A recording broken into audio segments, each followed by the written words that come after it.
We are autistic. When we were kids, we couldn't speak. In this world that was not made for us, art is how we thrive. Hello, welcome back to another chat with Actually Autistic Artists. My name is ManMan, and I use they, them as my pronouns. Hi, I'm Carrie, and I prefer Carrie over pronouns. So last time we talked a little bit about selective mutism and how both ManMan and I experienced selective mutism as a child and also continue to experience it in a somewhat different way as adults. And at one point, ManMan mentioned that we prefer to call it situational mutism. And we just wanted to take a minute before we jump into today's episode to talk about why. Historically, this condition or anxiety condition used to be called elective mutism, and there was a push to change that to selective mutism, which many of us believe is not much better than elective mutism, because essentially what we experience is that when we are in specific situations where there is high stress or high anxiety, which can be different for each one of us, we find it sometimes impossible, or maybe sometimes it's just very difficult to speak. From that introduction last week, I talked a little bit about how I discovered selective mutism, which we're going to call SM, to cover both selective mutism and situational mutism, as a diagnosis during the time when I had COVID. And I wanted to pass the focus over to ManMan today and let them start by talking about how maybe COVID affected maybe just day-to-day life or life as someone with SM. Yeah, yep. And I still remember when you told me about SM and we processed that together.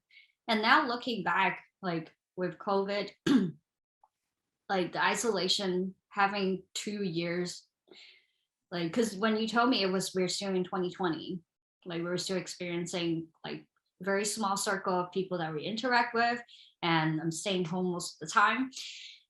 And as I was like looking at understanding what SM is and what anxiety means, because I remember the two of us was like sitting there and thinking, oh, anxiety, oh, like, oh, we probably don't have that. And then like, wait a second, like, oh, as I start reading all the symptoms of SM, I'm like, wow, okay, wow, that's me, like since I was a child. I mean, other than just not speaking, that's the most obvious thing, that I was only able to speak with my parents, my grandmother who took care of me, and every other situation at school, even with relatives, I couldn't speak. And like, so that was the obvious reason that I'm like, oh yeah, definitely I have SM. But then when I read through other like list of like all the anxiety symptoms, I was like, wow, I never considered they are related. And so that prompted me to think about, wow, okay, I'm sitting through so many Zoom meetings, and that's the only time I interact with people. All the other time I'm in my comfortable space. And then that's became a lot more clearer to me. Wow, I still carry these anxiety with me, even though I can speak now. I can speak like, right now. And but then I also noticed a big difference, right? When me and you talking in this like environment, it's very definitely different from when I have to like be speaking in a large Zoom room of people on some serious topic. Like I would feel my legs shaking or start to like having trouble breathing.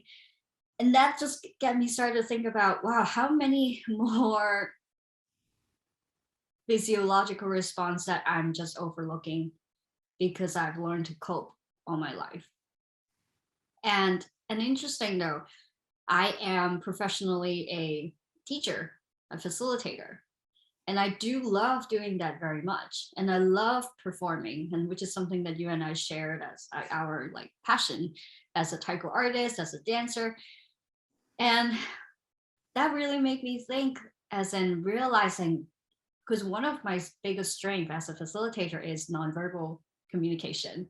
One of my biggest strengths that I love most is I can lead a room full of people, maybe 30 to 50 people, doing musical and movement activities without speaking a word. And that's when I'm like, wow, actually, that has everything to do with my neurodivergence, my like being SM, having SM, like I actually, how do I put this? I can, the way that I absorb information in a room and the way that what comes more natural for me to communicate with people. And my practice, my professional practice, like that's why I'm like really drawn to it since day one, since I first discovered taiko, since I discovered like Orff Schubert, how to teach. And then now I'm just seeing it at a different light, as in like, okay, so that's why my comfort zone, my happy place. But in order to get there, I still have to go through all the like anxiety and like, because we live in a world that we like we relied on verbal communication. So COVID given me that space to see that in like with clarity. And now that we're returning to more human interactions, I'm like, okay, how can I prioritize my health at the same time? Yeah.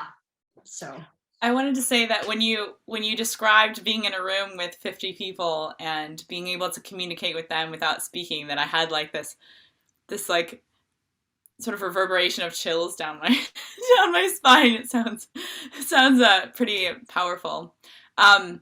So I want to just invite everybody, if you would like to join us for a deeper dive, to join us via the link in the description box.